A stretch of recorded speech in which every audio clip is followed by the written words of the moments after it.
വിരലുകൾ തമ്മിൽ വാശി പിടിച്ചു നമ്മിൽ മുമ്പൻ ആരെന്നായി, പെരുവിരലോതി തടി നോക്കുമ്പോൾ മുമ്പിൽ നിൽക്കുക ഞാനല്ലോ. 5 വിരലുകൾ തമ്മിൽ പൊരിഞ്ഞ പോരാട്ടം. ആരാണ് മിടുക്കൻ എന്നതാണ് വിഷയം. പെരുവിരൽ പറഞ്ഞു ഞാനാണ് മിടുക്കൻ, എന്റെ പേര് തന്നെ തള്ള എന്നാണ്, കാണാൻ എന്തൊരു ഭംഗിയാണ്, എത്ര ശക്തനാണ്, അതുകൊണ്ട് മിടുക്കനിക്കാണ്. മറ്റാൾ വിട്ടുകൊടുക്കോ? മിണ്ടാതിരിയട എന്തും നന്നായി ചൂണ്ടിക്കാട്ടാൻ ഞാനല്ലേ, ഒരു കാര്യം ചൂണ്ടാൻ ഞാനാ വേണ്ടത്, അതുകൊണ്ട് ഞാനാണ് മിടുക്കൻ. ഉയരം കൊണ്ടൻ മുന്നിൽ നിൽക്കാൻ നിങ്ങളിൽ വമ്പൻ ഞാനല്ലേ. ലീഡർഷിപ്പ് ക്വാളിറ്റിയിൽ ഉയരത്തിന് കുറച്ച് പ്രാധാന്യമുണ്ട്. നമ്മുടെ വിരലുകളിൽ ഉയരമുള്ളത് നടുവിരലാ, അതുകൊണ്ട് ഞാനാണ് മിടുക്കൻ. 4ാമത്തെ ആള് പറയുന്നത് നേട്ടം കൊയ്യാൻ മോതിരമണിയാൻ മുമ്പിൽ നിൽക്കുക ഞാനല്ലേ. ലക്ഷക്കണക്കിന് കോടിക്കണക്കിന് രൂപ വിലയുള്ള മോതിരം ആളുകൾ അണിയുന്നത് എന്റെ മേലാ. കാരണം എന്താ? എനിക്ക് മാത്രമുള്ളത് കൊണ്ടല്ലേ.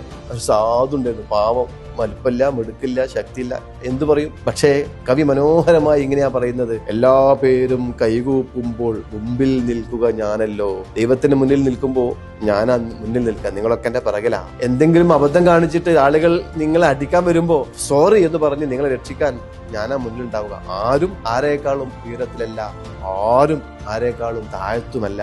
സെൽഫ് എസ്റ്റീം വളരെ പ്രധാനമാണ്. മുന്നോട്ട് പോകാം.